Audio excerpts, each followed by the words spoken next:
చెట్ల పంపిణీ కార్యక్రమానికి నిశ్చయించినటువంటి చెరుకు జాన్ గారిని మాట్లాడవలసిందిగా కోరుతున్నాం.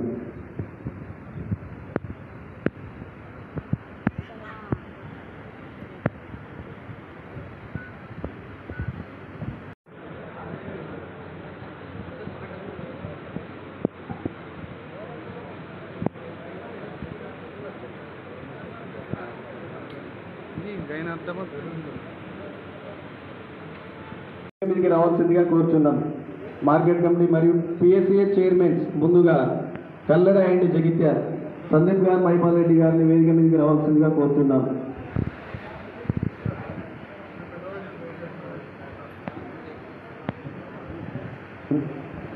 ఇప్పుడు జరుగుతుంది, ఎందుకంటే వాళ్ళు పని చేయలేదు, మన సార్ పని చేసుకోండి. ఇంత విధంగా పనిచేసినందుకు సార్కు ధన్యవాదాలు తెలుసుకుంటున్నాం.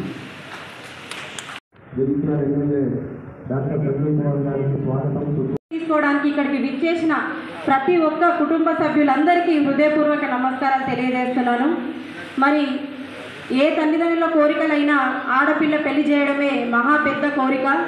అది ఎంత సభ్యంగా జరగాలని ప్రతి తల్లిదండ్రులు కోరుకున్నట్టే మరి గవర్నమెంట్ ప్రభుత్వం ఆనాటి నుంచి ఇప్పటి వరకు కూడా మరి మీ అందరి గురించి ఆలోచించి ఆడపిల్ల పెళ్లిలో ఎలాంటి అవకతలు జరగకూడదు, సవ్యంగా జరగాలని చెప్పేసి ప్రభుత్వం ఆలోచించి మీ అందరి కోసం ఒక కొంచెం చిన్న సహాయం చేయాలని చెప్పేసి ఆలోచించి మరొక ముఖ్యమంత్రి గారు మేనమామ స్థానంలో ఉండి ఒక ఆడపిల్లకి 1,00,000 రూపాయల చెక్కును అందజేయడం ప్రతి ఒక్కరికి ఒక గర్వకారణం. కాబట్టి మరి ఈరోజు ఉన్న ముఖ్యమంత్రి గారు ఎట్లా అయితే మహిళల కోసం ఆలోచించి ప్రతి అభివృద్ధి కార్యక్రమం మహిళల పట్లనే చేస్తున్నారు.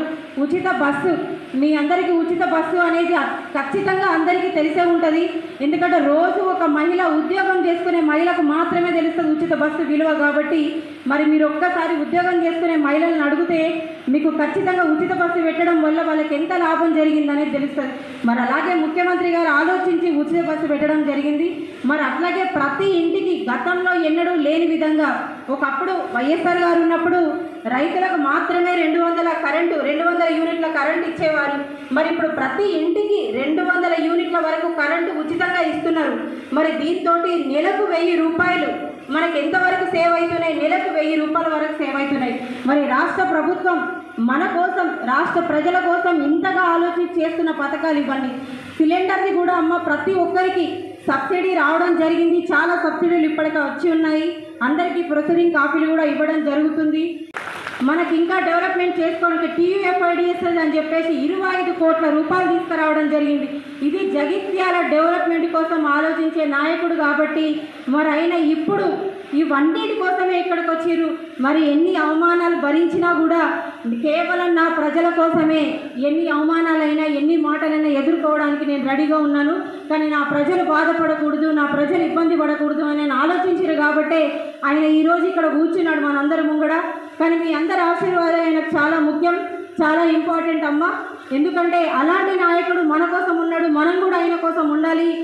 అనుక్షణం నిలువెత్తు నిదర్శనం మన ముందర ఉన్నాడు కాబట్టి మనం కూడా ఆయన కోసం ప్రతి క్షణం పోరాడదాం. అలాంటి వ్యక్తి కోసం మనం ఎప్పుడు సపోర్టివ్గా ఉంటే ఇంకా ఎలాంటి గవర్నమెంట్ నుంచి వచ్చే పథకాలైనా మన చేతి వరకు వస్తాయని చెప్పేసి ఈ సందర్భంగా మీ అందరికీ తెలియజేస్తూ మరి అట్లాగే అమ్మ सब आप लोग शादी के लिए कितना तकलीफ लेते हैं आप सबको तो पता ही होगा. बस ये तकलीफ को दूर करने के लिए आज MLA साहब यहाँ पर आए, आपको सबको तो पता ही होगा.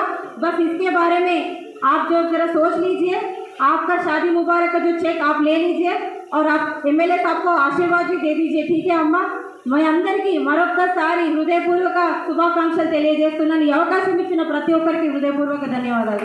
శాసనసభ్యులు సంజయ్ కుమార్ గారు, మున్సిపల్ అడవాల జ్యోతి లక్ష్మణ్ గారు, ఇంకా వేదిక పైన ఉన్న కౌన్సిల్ సోదరులు, అధికారులు, పాత్రికేయులు, వివిధ గ్రామాల నుంచి వచ్చిన ప్రజలందరూ కూడా నమస్కారం తెలియజేస్తూ మరి గతంలో జరుగుతున్న విధంగానే ఇప్పుడు కూడా ఈ ముఖ్యమంత్రి గారు వచ్చిన తర్వాత అదే విధమైన కార్యక్రమాలు పాపే కొనసాగిస్తూ కొత్త కార్యక్రమాలు కూడా రూపకల్పన చేశారు. ఒకనొక సందర్భంలో కాంగ్రెస్ పార్టీ అధికారంలోకి వచ్చిన తర్వాత మళ్ళీ ఇక్కడ టీఆర్ఎస్ పార్టీ సంజయ్ కుమార్ గెలిస్తే మళ్ళీ అభివృద్ధి కుంటుపడుతుందని ఒక అనుమానం ఉండే. కానీ వారు ముఖ్యమంత్రి గారికి మద్దతు ప్రకటించి ఈ ప్రాంత అభివృద్ధి కొరకు సహకరిస్తామని చెప్పి మద్దతు తీసుకొని ఈరోజు ముఖ్యమంత్రి దగ్గర నిధులు తీసుకొచ్చి ఇలా నూకపల్లి కాలనీలో మౌలిక సదుపాయాల కొరకు ఒక 30 కోట్ల రూపాయలు తీసుకొచ్చి ఇమీడియట్గా అక్కడ పనులు చేస్తున్నారు. త్వరలోనే అందరినీ ఇళ్ళ గృహప్రవేశం చేసే కార్యక్రమం త్వరలోనే చేపడతానని నేను చెప్పడం జరిగింది.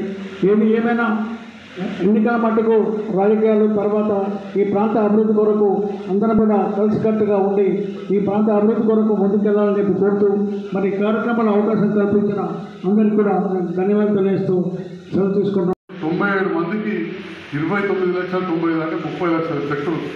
ఇంతకుముందే మా రవీందర్ రెడ్డి గారు చెప్పినట్టు మా భూషణంలో కూడా బాగా వెళ్తున్నారు. ఒక ఏడాది కూడా 30 లక్షలు తెస్తే ఎక్కువ. అట్లాంటిది కోట్ల రూపాయలు తీసుకొచ్చిన మళ్ళీ 350 చెక్కులు తీసుకొచ్చిన. అవి కూడా కలిసి పంచుదామంటే మా తిరుపతి సార్ రవి సార్ అన్నారు, సార్ అవన్నీ మళ్ళీ పేర్లు ఎక్కించి అన్నీ మళ్ళీ అందరికీ సరిగ్గియాలి, ఓ చెక్కు ఒకరికైతే ఇబ్బంది అవుతుంది కాబట్టి మళ్ళీ పంచుదాం 350 చెక్కులు కానీ ఇవాళ ముగిస్తామని చెప్పారు. ఇంకా 350 చెక్కులు కూడా మనకు రెడీగా ఉన్నాయి. అంటే జగిత్యాల పట్టణ పేద ప్రజలు ఎవరు ఆసుపత్రికి వెళ్ళినా అయితే ఉచిత వైద్యం అవుతుంది, లేదా ప్రైవేట్లో పోతే ఎంతో కొంత మళ్ళీ ముఖ్యమంత్రి సహాయం నుంచి తీసుకొచ్చిస్తున్నా. నాకు ఈ అవకాశం ఇచ్చిన జగిత్యాల ప్రజలకు నేను చేతులెత్తి నమస్కరిస్తా ఉన్నా. అందరికీ పేరు ధన్యవాదాలు. సబ్బు శుక్రియా చేస్తూ ఉంది. మరి రేవంత్ రెడ్డి గారి కుటుంబ సభ్యులతోటి నాకు వ్యక్తిగతంగా ఉన్న పరిచయంతో మరి ఇక్కడ ఉన్న పరిస్థితుల్లో జగిత్యాల్లో చాలా పనులు మనం మొదలుపెట్టుకున్నాం. మరి ఈ పనులన్నీ ఎట్టుకునేదంటే అన్నీ పెద్ద పెద్ద పనులే. చాలా మనం ప్రేమగా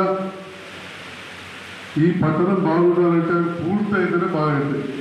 ఒక సంటి పిల్లగాడు పుట్టినాక మంచిగా పెంచుకుంటే పెరిగి పెద్దగా ఉపయోగపడతాడో ఈ కార్యక్రమాలు కూడా అంతే.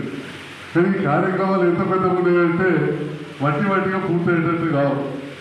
అవి చేయాలంటే ఒక పిల్లగాడు కదా ఎత్తుకుంటే ఆగాడు, తెచ్చితే ఊపుకోవడం అన్నట్టు ఈ డబల్ బెడ్రూమ్ కార్యక్రమం ఇడిచిపెడితే ఊపుకునేది కాదు, తెచ్చుకుంటే ఆగేదా జల్ది అయ్యేది కాదు.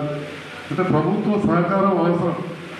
మరి మెడికల్ కాలేజ్ ఇంతకుముందు తమ్ముడు రవీందర్ రెడ్డి చెప్పినట్టు పెద్దగా మొదలు పెట్టుకున్నాం. దాదాపు 300 కోట్ల ప్రాజెక్టు, అప్పుడు 30 కోట్లు వచ్చినాయి. వారికి కూడా ధన్యవాదాలు గత ప్రభుత్వంలో కేసీఆర్ గారు. కానీ ఇప్పుడు అది పూర్తి కావాలంటే ఇంకో 300 కోట్లు రేవంత్ రెడ్డి గారు ఇవ్వాలి. మరి లేకపోతే ఇంతకుముందు నేను చెప్పినట్టు ఎత్తుకుంటే ఆగను దించు తూకోరు అన్నట్టు ఇడిచిపెడితే ప్రజలు కోరు. చేద్దామంటే మన దగ్గర నిధులు ఉండేవి. మరి ప్రభుత్వంతో కలిసి పనిచేయాల్సిన అవసరం వచ్చింది. బయట మాట్లాడటం మస్తుగా మాట్లాడతారు. మరి ఇవాళ ఒక 100 కోట్లు లేకపోతే మనకు డబల్ బెడ్రూమ్ పూర్తి కాదు. దాదాపు 4,500 మంది పోతున్నారు నీళ్ళు, అంటే 20,000 మంది పోతారు జయించాలి. మరి అటువంటి సందర్భంలో ముందుగా అయితే ఒక 34 కోట్లు వస్తే ఆ నీళ్లు, కరెంటు, సెప్టిక్ ట్యాంక్ అయితే నాకు తెలిసి ఇళ్ళ కూడా కొద్దిగా 10,000 మంది ఇళ్ళ వచ్చిన ముందు ఉంటారు. మా కౌన్సిలర్ అమ్మలు, మా సోదరి పనులు ఇక్కడ ఉన్నారు. వాళ్ళ ప్రతి వాళ్ళ కట్టుకొని 53 మందికి వచ్చాయి. ఎప్పుడు కరెంట్ వస్తుంది, ఎప్పుడు నీళ్ళు వస్తుంది, कब देते बोल के हमारा बहन को पूछ रहे होगा। मैं सबसे गुजारिश करता हूँ 1-2 महीने थोड़ा इंतज़ार करें। 1 महीने बसाता हूँगा, जल्दी से जल्दी बिजली और पानी का इंतज़ाम हो रहा है और ड्रेन्स का भी काम चल रहा है। మొన్న వర్షాలు బాగా పడడంతో కొంత లేట్ అయింది. తప్పకుండా అవన్నీ పూర్తి చేస్తాం. మరి ఉన్న పరిస్థితుల్లో మీ అందరూ తెలుసు చాలా పెద్ద కార్యక్రమాలు ఉన్నాయి. దాదాపు 41 కోట్లతోటి పాతగా 7 కోట్ల బకాయి ఉంది కాంట్రాక్టర్కు. ఇంకా 34 కోట్ల పనులు చేస్తున్నాం. మొదలు పెట్టించిన బాధ్యత తీసుకున్నాం. రేపటి డబ్బులన్నీ కూడా రిలీజ్ చేయించాలంటే మరి ప్రభుత్వంతో మనం మంచిగా ఉండాలి. ఇంతకుముందు చెప్పినట్టు చైర్మన్ చెప్పినట్టు జగిత్యాల పట్టణానికి కూడా 25 కోట్ల రూపాయలు టీఎఫ్ఐడి నిధులు గత ప్రభుత్వాల్లో మంజూరైనవి కానీ పైసలు రాలేదు. ఇక పనులు ఆపే పరిస్థితికి వచ్చింది. అవన్నీ కూడా మెల్లమెల్లగా మళ్ళీ మొదలు పెట్టిస్తూ ఉన్నాం. గౌరవ ముఖ్యమంత్రి గారు మున్సిపల్ శాఖ మంత్రివర్యులు కాబట్టి వారి పర్మిషన్ తీసుకుని పనులు మొదలు పెట్టించినాం. టెండర్లు కూడా దాదాపు 14 కోట్ల వర్కులకు టెండర్లు కూడా పూర్తయి కాంట్రాక్టర్లు కూడా వచ్చాయి. అట్లనే సోదరి జయశ్రీ గారి వార్డులో మొన్ననే మందిరానికి కొబ్బరికాయ కొట్టి వాళ్ళ పూజారులు వచ్చారు. నేను చెప్పిన భారవి శర్మ గారిని పనులు ప్రారంభించామని. అట్లే గంగమ్మల్లి గారిని పుల్లమల్లయ్య ఎదురుగా రాజన్న మహేష్ అందరూ ఉన్నారు. అక్కడ కూడా మన బీడై గుడికాడ కూడా కార్యక్రమం ఉన్నది, చేయాలి. గుట్రాయేశ్వర స్వామి కాడ ఉన్నది. అంటే ఇట్లా చాలా కార్యక్రమాలు, అభివృద్ధి కార్యక్రమాలు ఉన్నాయి. దాంతో పాటుగా మా గంగాపుత్ర సంఘ నాయకులు కూడా ఇక్కడ కలవడం అంజయ్య శేఖర్ గారు ఇక్కడ ఏదైతే మార్కెట్ కొత్త కట్టినామో దాన్ని ఉపయోగంలోకి తీసుకురావాలి. ఉపయోగంలోకి తీసుకురావాలంటే మీరు అందరూ కూడా జైత్యాల పట్టణం చుట్టుపక్కల గ్రామాల ప్రజలు ఇప్పుడు ఇక్కడ ఉన్నారు. మీరు వచ్చిండ్రు.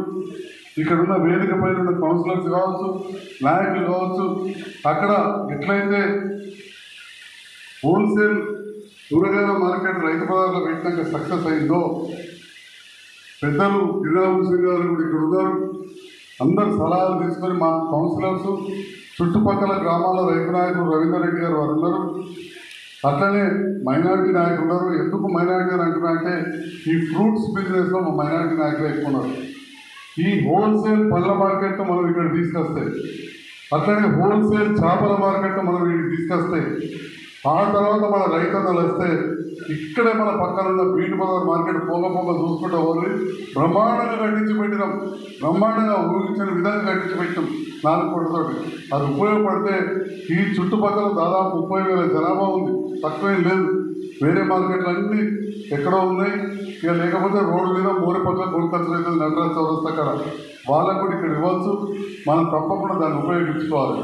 మరి ఈ సందర్భంలో ఇప్పటికే ఎక్కువ లేట్ అయింది కాబట్టి నేను ముగిస్తూ, మరి ఒకవైపు అభివృద్ధి, రెండో వైపు సంక్షేమం అంటూ మనం ముందరికెళ్ళాల్సిన సందర్భం ఉన్నది. అభివృద్ధిలో భాగంగా ఎన్నో కార్యక్రమాలు చేస్తూ ఉంటాం. కొన్ని మధ్యలో కొన్ని చెడిపోతూ ఉంటాయి. మన వానలకు చాలా ఇబ్బంది అయింది. చాలా చోట్ల ఇప్పుడు ఈ తులసినగర్లో నీళ్ళు వచ్చినాయి. కౌన్సిలర్ గారు మరి కౌన్సిలర్ కొడుకు అట్లా చాలా చోట్ల మన తిరుమలయ్య గారు ఉన్నారు. చాలా చోట్ల మొరం అవసరం ఉండే చైర్మన్ గారు, కౌన్సిలర్స్ తిరిగారు. ప్రతి కాడ కూడా అవసరం ఉన్న కాడ కొన్ని ఎమర్జెన్సీ నిధులు కలెక్టర్ గారిని అడిగి 50 లక్షల రూపాయలు ఎమర్జెన్సీగా మంజూరు చేయించినాం. ఈ 3-4 రోజులనే మా అనిల్ గారు, జగన్ గారు తొందరగా మొరం పోయించుకొని ఆ పనులు పూర్తి చేయించుకుంటే ఇంకేమైనా మిగిలితే 7 తారీఖు తర్వాత మళ్ళీ చేద్దాం. 7 తారీఖు దాటిందంటే ఈ డబ్బులు ల్యాబ్స్ అయితే ఇది ఎమర్జెన్సీకి ఇచ్చారు. డిజాస్టర్ మేనేజ్మెంట్ కింద మన కలెక్టర్ గారే దానికి చైర్మన్ ఉంటారు. 50 లక్షల రూపాయలు మంజూరు అయినాయి. అది దాదాపు 10 వార్డులు అయినాయి. ఎక్కడన్నా కాకపోతే నాకు ఇమ్మీడియట్గా ఇవ్వాలనే నాకు చెప్పండి. మీటింగ్ ఉంది.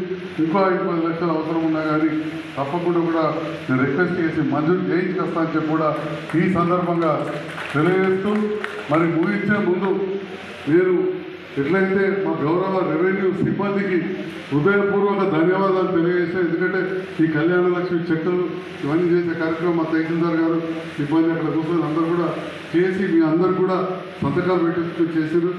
అట్లనే మా ఆఫీస్ సిబ్బంది దాదాపు ఎమ్మెల్యేలకు మా గిరిరామకృష్ణ వల్ల నేను చదువుకున్నప్పటికీ రాజకీయంలో ఉన్నాడు. చాలామంది ఎమ్మెల్యేలు, మంత్రులు, ఎంపీలు చూసి నేను కూడా రాజకీయ కుటుంబంలోకి వెళ్ళి వచ్చిన.